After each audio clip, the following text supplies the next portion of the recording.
Okay, so it's Sunday, October the 10th,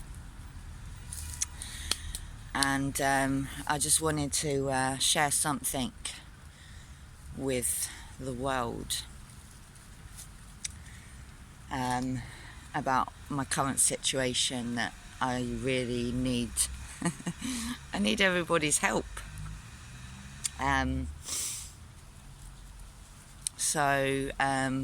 Right, okay.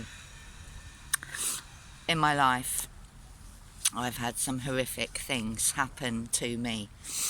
One of them being that I was assaulted, and I was held down next to my baby 16 years ago. My son actually turns 16 next week, on Friday. So I've not seen my children, 3 of them, for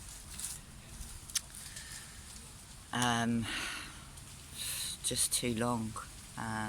No contact for a year, and no direct contact for 2. So I must be a really bad person, right? But actually I'm not. I have a negative addiction, and many people do. But okay, so hopefully more of my story will come out as I continue to do some videos. Sitting in silence isn't the answer, and if what I've learnt, if I can share that with the world, and if that can help just one person, one woman, to get out of your situations, to empower you, then this video is totally worth it. Like, so how do I get through every day not knowing where my children are, and not having any contact? Well, most of the time is sit and cry, and if once I've cried, and I think, all right, I'll go and love myself more and do something good for myself. So I was just sitting here taking a bit of time out, about to crumble, because just that not knowing where my children are, the worry, the fear, the anxiety. Really what come up as I was just tapping into myself was the horror of my children being given to the man who tried to destroy me, and what I've kind of worked out from this, and why I was assaulted, why I was held down next to my baby, and how I've got this far without medication, and how I'm still standing now. So I've got a lot of thanks to give to people like Brad Yates, Robert Smith, Margaret Lynch, anyone else that's done videos and taught emotional freedom technique, because I generally do use it probably on a daily basis. Sometimes I'll sit there for a good hour tapping into things that I've experienced in the past, traumatic memories. I do have post-traumatic stress disorder, quite severe, and that comes a lot from being assaulted, and being reminded of being assaulted, and having my children pass to the person that assaulted me and being called a liar.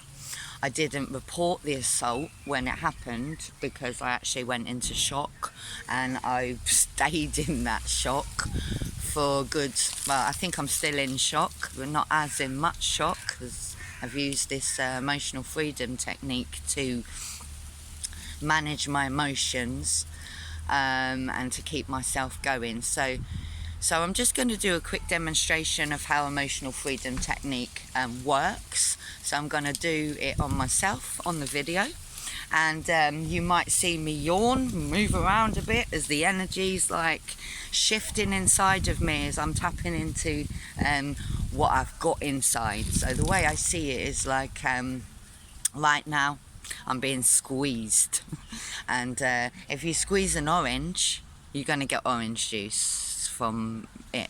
So I'm being really squeezed, and what's happening is what I've got inside me is coming out. So there were quite a few horrific things that happened to me when I was a child, which I will talk about later, but I haven't got much time to do this video, but it's really important, I feel, that to share this technique with anyone that's dealing with emotions that are overwhelming, and and I'm talking about all the emotions you can feel: depression, hopelessness, helplessness, anxiety, fear, nervousness, taken for granted, vulnerability. We have grief there, wishy-washy. I'm trying to go back to the emotion code that was written by Dr. Bradley Nelson, he's an American doctor, where he's listed a chart of all the emotions that can be felt. So helplessness, hopelessness, grief, dread,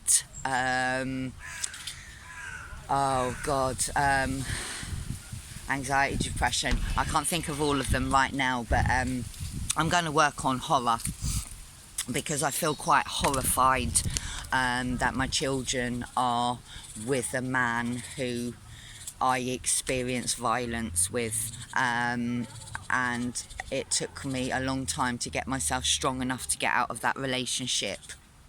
And I read that the average, it takes a woman 7 times to get away from an abusive relationship. Well, I was forced into refuge by the social services when my son was a year and a half, so to about 14 years ago. I was forced into refuge because I was assaulted, and so now this man, the man that assaulted me, has now got my kids.